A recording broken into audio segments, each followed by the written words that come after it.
Stories shape how we see the world. Voice of Witness is an award-winning oral history nonprofit harnessing the transformative power of storytelling.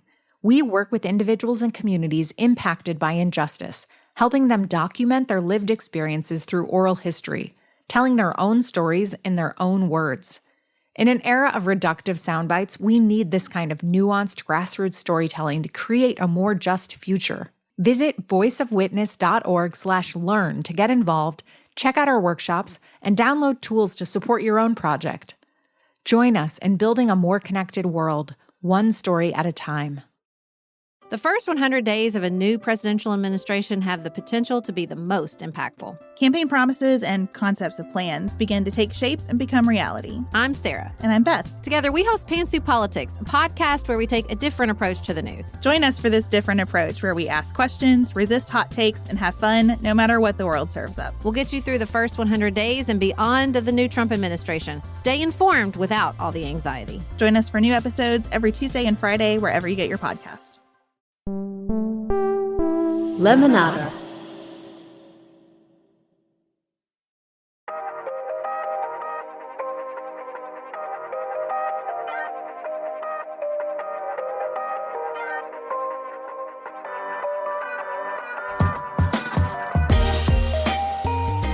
Hello and welcome to Good Things. I'm your host, Maya Rupert. Formerly incarcerated people face a daunting reality. Systemic barriers make it nearly impossible to find work, housing, and community. So what if we tried a new approach? Today, we're talking with Richard Wallace, the founder of Equity and Transformation, or EAT. Through the Chicago Future Fund, his organization has been testing a bold idea: giving $500 a month to formerly incarcerated people. The results? Reduced homelessness, fewer missed bill payments, and on top of that, a greater sense of dignity and community. But Richard's vision stretches beyond Chicago. He's proposing a groundbreaking plan to provide guaranteed income for people affected by the war on drugs across Illinois. From his own experience with incarceration to leading a movement for economic justice, Richard is reimagining a better world by investing in people. Richard, welcome to Good Things. Thank you. Thank you truly so much. I'm really excited for this conversation. So to start off, I'd really love to hear about your path into this work. What inspired you to start working on economic justice? Yeah, to start working on economic justice, the story goes back to my mother, Reverend Doris Green, a.k.a. Queen Makita. I love that. She's been just someone, my mother's been like my North Star since the beginning of our work. And she began a prison ministry back in the 80s. And she used to take me in and out of the state prisons as a youth. And I used to, while I was back there, I would witness so much brilliance. So many folks who I felt like, I think the central question for me as a young person was like, why are they behind cages? Why is all this wealth of knowledge behind cages? Yeah. And of course, I had my own experience and ended up getting incarcerated myself, which was not the best experience. But out of that came, the development of, I feel like my first passion was art and poetry, which then propelled me back into college and back into school and into community organizing. Right. So now eventually you founded the Equity and Transformation, right? Can you tell me more about that and why you decided to create the organization? Yeah. So, at the time I had a really good gig. I think as a system impacted formerly incarcerated person, when you start making like $70,000 or more a year, you're like, in the community, like you made it, you know what I mean? So I was definitely in that place. I had a really great job. I'd started in the temp labor sector, moved on kind of like in the field, and got a job doing inclusive procurement work, which was a great job. I was working for Jobs Move America. It was a great organization. And we had won a very important inclusive procurement. We brought rail car development back to the Pullman neighborhood for the first time in decades, right? And at the end of the day, I saw that I actually only produced 300 jobs. That then drove me into looking at, okay, there's how many Black folks unemployed in the city of Chicago? I can think that was one of the initial questions. And then thinking about, we're currently in a capitalist system. So, people have to have, wages in order to survive. So how are our folks surviving with the unemployment rate that currently exists in the city of Chicago? Right. You can't buy groceries with hope, right? Like people actually are doing something to survive in the absence of formal labor. Right. In the absence of formal labor, our people don't do nothing. They innovate. They create opportunities. And so that's how we landed on EAT. The mission for me is to build social and economic equity for Black informal workers. Those are folks that are boxed out of the formal economy due to things like ableism, due to things like transphobia, homophobia, sexism, and ultimately the mark of a criminal record. And like those folks, I feel like when we think about who are the most marginalized people in a particular community, for me, it's those that are furthest removed from the system of labor and wage earning. Right. Because that's the only way that we can survive in the U.S. is that we have to exchange our labor for a wage. Right. And there's demographics that have historically been excluded from that exchange. And so for me, I'm like, we need to bring those folks deeper into our democracy.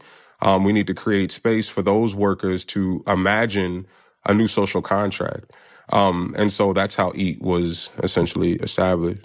And that's what led you to guaranteed income as a solution. Yeah, no. So the guaranteed income piece kind of came about. And so our first, we started in 2018. Our first campaign was recreational cannabis legalization. And so, we were organizing folks that were in the quote unquote legacy market, the informal workers, right? And so I'm like, how do we ensure that, these hundreds of Black informal workers actually have a say in how recreational cannabis legalization takes place in Illinois? And so we fought for and won a bill called HB 1438, which was the first recreational cannabis act to include reparations for the war on drugs. That's how it started. Law passes in 2020, I believe, and we are right in the middle of a pandemic. And so EAT, we began to, the first, red flag for us is that there were all of these work from home orders. And our question was like, well, how do you work from home if you acquire subsistence in the street economy? You know what I mean? Like you have to be in the street. Right. And so we began to do direct financial support. And we called it rent support, right? So we knew that most of our folks were houseless. And so we began doing direct cash support to folks in our communities. And at the end of the day, we provided direct financial assistance to 854 households throughout the city of Chicago during the pandemic. Wow. Thank you. And so that was like our first run with direct cash support. And it also was because the CARES Act essentially at the time excluded a large portion of our members. Right. Right. Because if you owed child support or you hadn't worked in the last 5 years, then you were ineligible to receive, that check that we all got. And a number of our folks hadn't worked in the last 5 years. A lot of our folks owed child support, and therefore they were ineligible. So we wanted to ensure, because in our mind, the people who needed the resources most were people who hadn't worked in the last 5 years and who didn't have the money to take care of their children. Right. That feels pretty logical. I don't know why we would exclude them. Want to get fewer resources to people who very clearly need them. Yeah. So if we could go back for a moment, I'm sorry, I feel like I start hearing you talk and I just want to keep going. But I want to see, if you could just maybe walk me through how that first pilot of the Future Fund, EAT's guaranteed income program worked. And was there anything that surprised you about the results? Yeah. Coming out of the pandemic, we gave direct cash support to 854 households. And we had no proof of concept, right? We just know how many people that we gave money to and that we knew that it benefited them. Right. And so for me, I was like, well, then how do we create the research to create something more permanent? Right. I reached out to my brother Dorian Warren at Center for Community Change, and he had written an article on guaranteed income. And I was like, well, what's this guaranteed income thing? Right. And so he broke it down to me, and I was like, okay, well, we want to launch a pilot focused on formerly incarcerated people and system impacted people in Chicago. And then for almost a year or so, we built out the project with a group of volunteers. Shout out to Holly, Sarah, Mike, Rachel, Tiffany, and all the folks that were a part of that initial like planning group, and they were all volunteers. Awesome. And so during that moment, we kind of formed that coalition. And so when we launched the study, there's a ton of challenges that we saw right in the door. One is that a lot of banks didn't want to back our project because of the demographics that we were serving. Right. And so we brought on a distribution partner, and their name of their organization is Fund for Guaranteed Income. And they came on board and they were able to help us, get the cash from out of our account into the pockets of the people. And it was that simple, right? And so, some of the learnings that we had from the first round, of course, were that, the direct cash payments increased psychological wellness, increased physical functioning, right? It stabilized household income, and then it also impacted recidivism, which was something that I feel like a lot of folks, well, I know for a fact, a lot of folks when we first began the study, they frowned at the idea that guaranteed income could actually impact recidivism. And for most of us, it was common sense. If you have money in your pocket, there's a strong possibility that you would do less severe things in order to survive than when you don't. And so for us, it was common sense, but actually having a study that was both, it was quantitative and qualitative, that looked at and examined over the course of 18 months, right? The participants' engagement with law enforcement, their wellness, et cetera, and having that data to actually, bring about to the city of Chicago actually placed us in position to do a lot of more work, right? And actually lead in the field of guaranteed income. And so those are some of the, I think top line outcomes related to the first run of the pilot, which was 18 months. And then we launched the second round with 100 participants. Right. You mentioned that before, that it's like, well, it seems like common sense, but we have to prove it. Can you talk a little bit about what that means to have to prove something that sort of, it feels like it should just logically follow? Why is it that there's that burden of proof for this kind of work? Yeah, well, I think it's multifaceted. I think it's, they don't have to prove their prisons work. No. They don't have to prove that, we have to prove that, I think our visions for the future work. But the things that are actually harming us, they don't have to have any proof that it works, right? And I think we're always kind of stuck in that in that place. But I think most of that is rooted in anti-Black racism. It's rooted in a capitalist system that ultimately doesn't value people. They would rather place the blame on the individuals themselves, right? And say that it's, pull yourself up by the bootstraps, et cetera, et cetera. So I think, it's all of those things mixed together, if that makes sense to you. We're going to take a quick break, but we'll be right back with more on Good Things.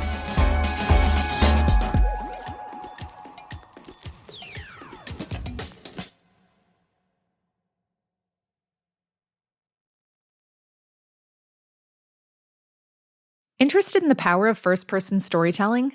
The Voice of Witness book series documents the oral histories of people directly impacted by and fighting against injustice. Each collection supports historically excluded communities to tell their own stories in their own words. The books feature a diversity of voices, including those of refugees and immigrants, incarcerated people, communities displaced from public housing, farm workers, indigenous peoples, and more.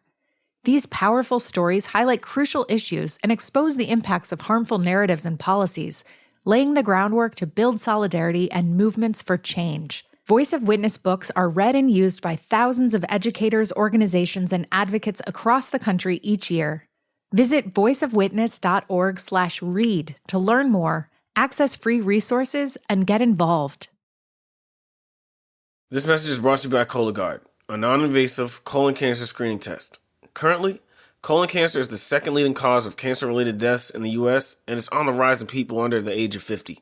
But when caught at early stages, Colon cancer is survivable in 90% of people, so screening and early detection are key to reducing overall colon cancer deaths. And a great one-of-a-kind way to feel more in control of your colon cancer screening is through the Cologuard test, a prescription-based test with none of the prep that's required of a colonoscopy. The Cologuard test is the only FDA-approved, non-invasive option that looks for both altered DNA and blood in your stool, which can indicate the presence of abnormal cells. This test offers convenience and ease of use, and is delivered right to your door. Plus, it's more affordable. Most insured patients pay $0, and if you do need a colonoscopy as a follow-up, if you receive a positive Cologuard test, most insurance plans will cover it. So, if you're 45 or older and at average risk, ask your healthcare provider about screening for colon cancer with the Cologuard test. You can also request a Cologuard prescription today at Cologuard.com/podcast. The Cologuard test is intended to screen adults 45 and older at average risk for colorectal cancer. Do not use the Cologuard test if you have had adenomas, have inflammatory bowel disease,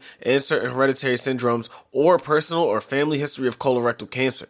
The Cologuard test is not a replacement for colonoscopy in high-risk patients. Cologuard test performance in adults ages 45 to 49 is estimated based on a large clinical study of patients 50 and older. False positives and false negatives can occur. Cologuard is available by prescription only.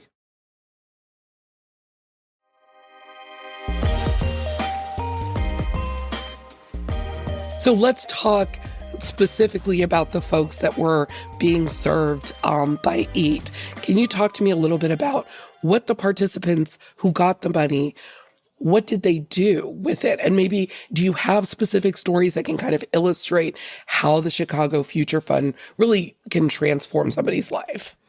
Yeah, I mean, there's countless stories.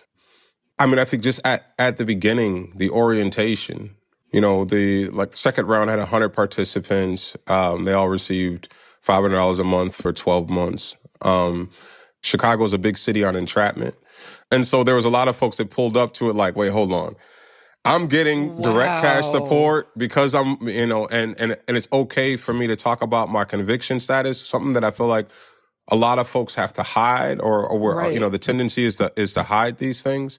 I can be open about that and I'm still eligible. So we decided to get up, the team and explain how this project came about and who we are to the community. And I think in that they were like, they could see themselves in the solution making process, right? Like that I too can do this, right? As it relates to the outcomes, there's a ton of narrative that exists where folks were able to that defend the fact that people were able to take care of finances, turn their phones on so that they could receive a job offer, pay down debt. Right. And then there was a lot of income sharing, right? A lot of our folks were houseless, but they could give some money to their aunt or their uncle or their cousin for groceries, et cetera, while they lived there. They were able to provide, at least get the resources and use the resources to support things like childcare. And so overall, only 26% of our folks were late on bills, which was a reduction. 90% of the participants worked at least part-time or full-time during the project. So there was that, there's that narrative that like guaranteed income would increase the likelihood that people would stop job seeking. Right. And in fact, people began to seek jobs even at even higher rates. 33 out of 34 participants reported improved well-being during the program.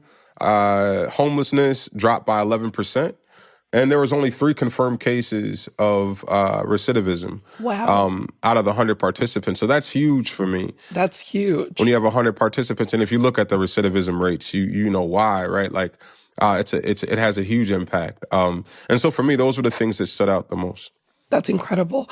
I feel like one of the arguments we hear the most against guaranteed income programs is what you just touched on. It's the people aren't going to work. It's going to destroy motivation for people to get jobs.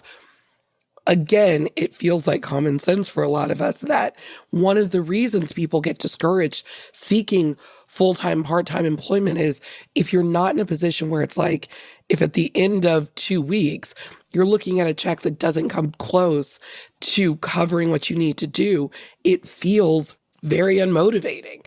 Yeah. Being able to count on a certain amount each month to supplement that actually feels like it gives people that idea that, wow, I could get ahead of this.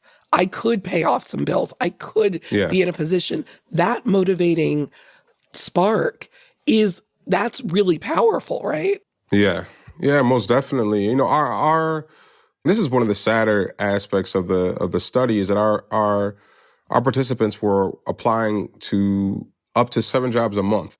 And at the 9-month mark, they still hadn't found or secured full-time employment. And so for us, what that turned on its head is like, again, that pull yourself up by the bootstraps kind of mentality and you know, those tropes around Black folks seeking labor. Right. They had applied, they had all the credentials necessary. Many folks got access to the job, landed the job, and when the background checks came back, they were released in the first 90 days.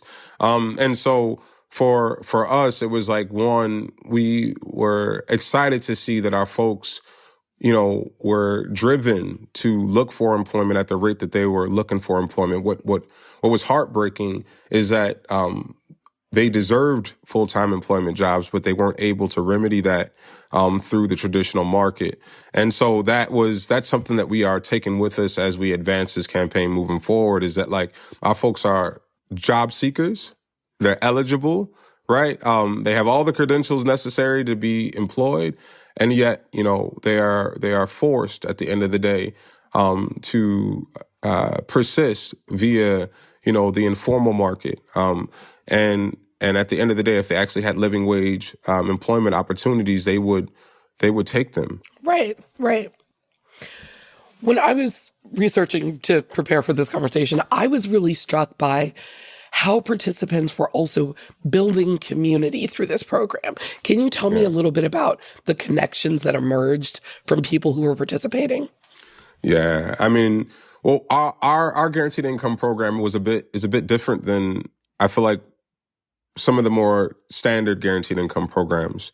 We demanded that we built a space for belonging for these folks, right? We ensured that, you know, we did in-person activities to build a community, right? Because, I mean, they're alike. Eligibility criteria essentially develop some form of, like, you know, class unity or, you know, collective struggle, right? And so all of these folks were impacted by similar things, had similar outcomes as it related to finance. And so for us, it was like essential that we built community. A lot of the other programs that exist in the nation are blind guaranteed income programs. So you don't know who else is a recipient. Right. You just know that it's you, which then I think, again, you know, it supports like some of the ends that are, you know, U.S. socialization supports, right? It's like, it's all about me, right? It's the individualism at its core. And for us, the way that we have developed the pilot, it is like, it's less about you, it's about the we. And that all of us, these participants, right, have an opportunity to change and create a permanent option for other folks who didn't experience it. Which this goes to support, I feel like, the guaranteed income movement, because even terms like guaranteed income for the, you know, the average person in the community, they may have never heard of it. And we were also placed in positions where ballot initiatives were failing around guaranteed income. And it was simply because the public education hadn't occurred. Right. And so for me, the best way to do that is not just to go and do teach-ins on guaranteed income. It was about actually, you know, creating an alternative that the people could actually feel and experience, and that those people be the greatest advocates for that solution. Okay, hold tight, everyone. We're going to take one more quick break, and we'll be back with more good things.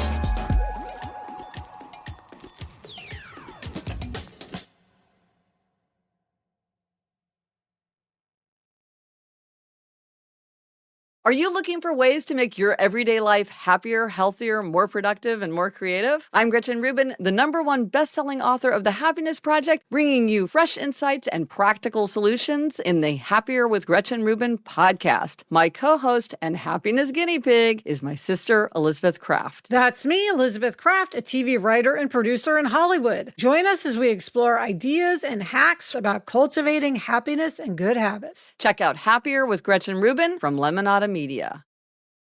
Hi, I'm Emily Deschanel. And I'm Carla Gallo, and we're excited to tell you about Boneheads, our new Bones rewatch podcast. I played Dr. Temperance Brennan. And I played Daisy Wick, and we are going to watch from the very beginning. We're going to watch the episodes. We're going to reminisce. We're going to laugh. We're going to cry. We're going to tell behind-the-scenes stories. We're going to go on tangents. A lot of tangents. So whether you're a seasoned Bones fanatic or a newcomer looking to dip your toes in to the wild world of forensic anthropology, this show is for you. Boneheads from Lemonada Media is out now wherever you get your podcasts.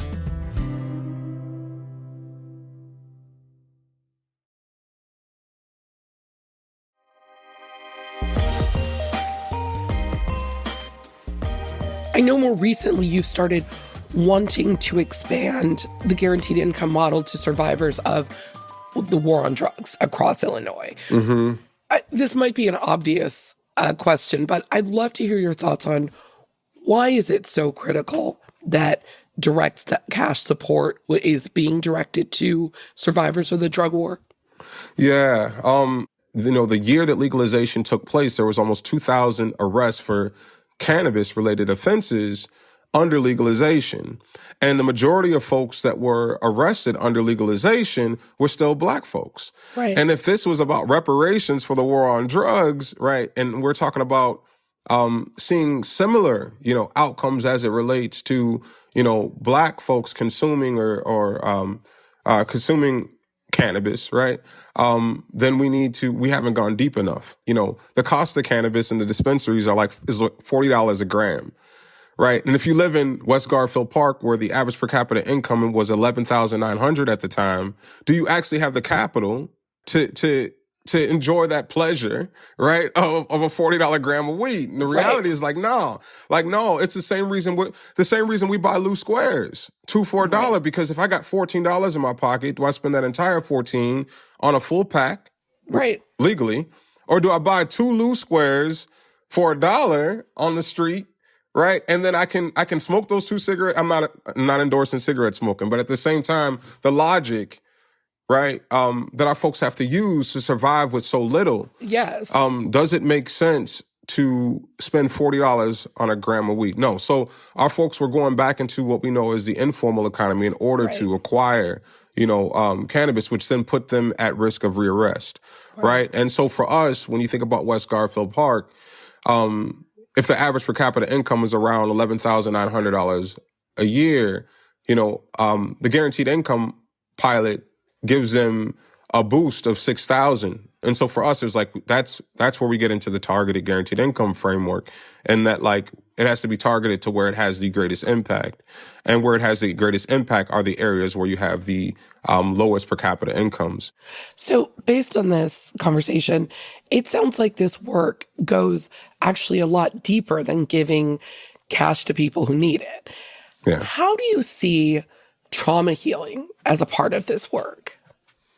Yeah, trauma healing. I think, one, acknowledgement. I think the state did a decent job at the introduction of the policy to acknowledge, the war on drugs, and that it was, that it was bad. And I think that our country as a whole, it takes a push, but we'll acknowledge some things.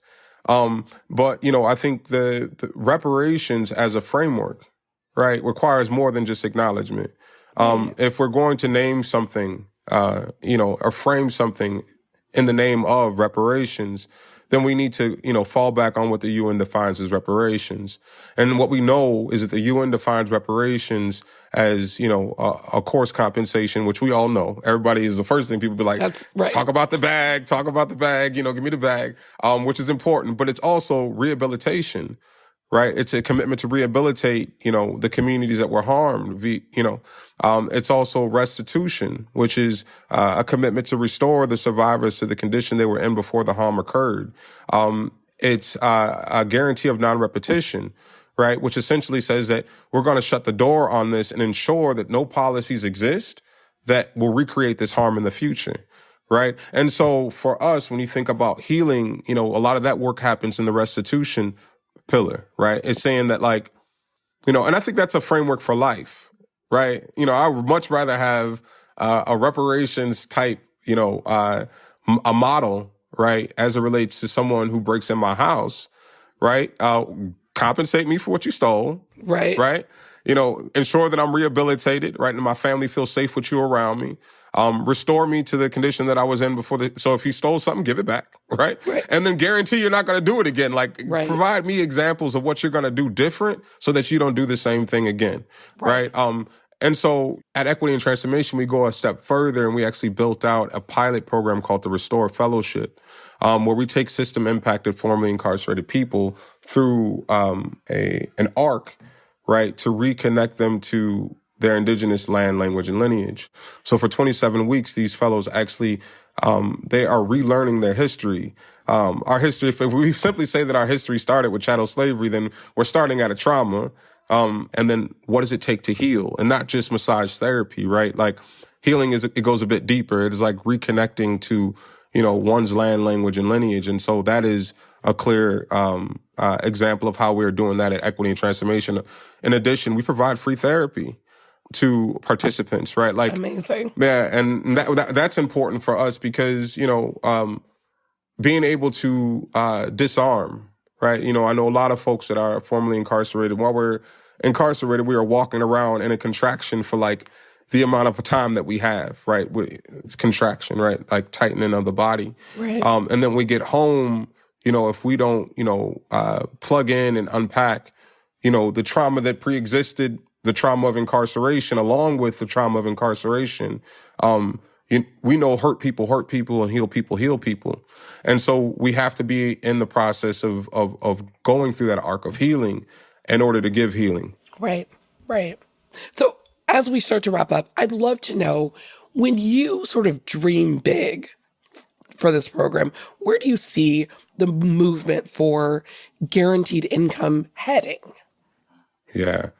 Well, I think I'm going to focus on Illinois, right? I think Illinois has a unique opportunity because of the, work led by Equity and Transformation and the Pure Cannabis Coalition, all of the partners, Black Roots Alliance, et cetera, to actually create a permanent fund. I think one of the biggest mysteries around guaranteed income for most campaigns across the nation is, where does the money come from? We luckily, right, produced a revenue source, revenue generator for compensation in Illinois through cannabis legalization.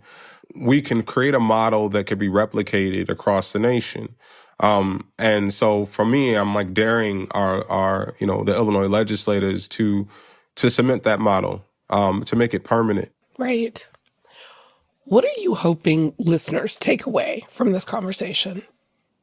I hope that listeners are inspired by the work of a scrappy, squad in the city of Chicago that's like committed to the people first. And they replicate whatever, copy, paste all of this, right? And put it into practice in their own communities. And I hope that young FIP or young system impacted folks are inspired to get into this work, get into the field, because we need y'all. And then, I think lastly is that we will have a petition. And so we want folks to sign the petition if you support what it is that we're asking for.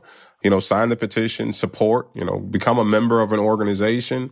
I think that's important. People think that they can do things individually, and it's, it doesn't work that way. It's a democracy. You need people, or you need money. We ain't got money, so we need people. And so I think, one, finding an organizational home as well. I think that's important too. Yeah. So we can go to a website to check out the petition, the report that's forthcoming. Where are we going? www.eatchicago.org. To download the report. You can also follow us on Instagram at Eat.org Chicago. That's EATORG Chicago. And that's the same across, Twitter and, I don't even know what they call it anymore, and Facebook. And so, follow us online so that you can you can get up to speed. There'll also be links to the petition there. And so please follow us. Please follow the story. And when you see the petition, sign it. And that's it. Richard, thank you so much for this conversation today. Thank you. And for the incredible work you're doing. Really appreciate it. Thank you.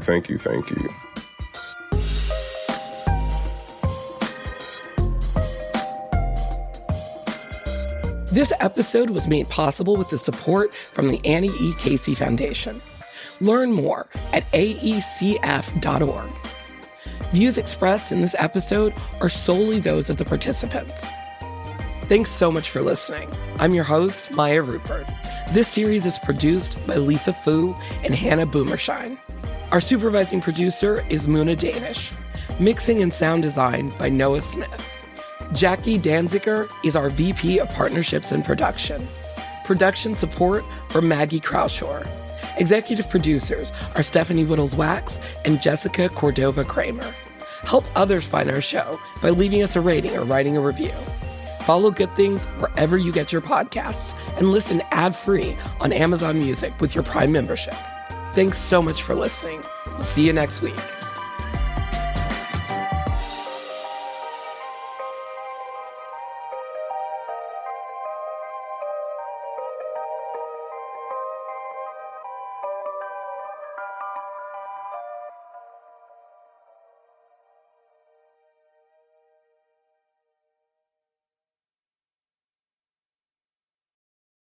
Hi everyone, Gloria Riviera here, and we are back for another season of No One Is Coming to Save Us, a podcast about America's childcare crisis.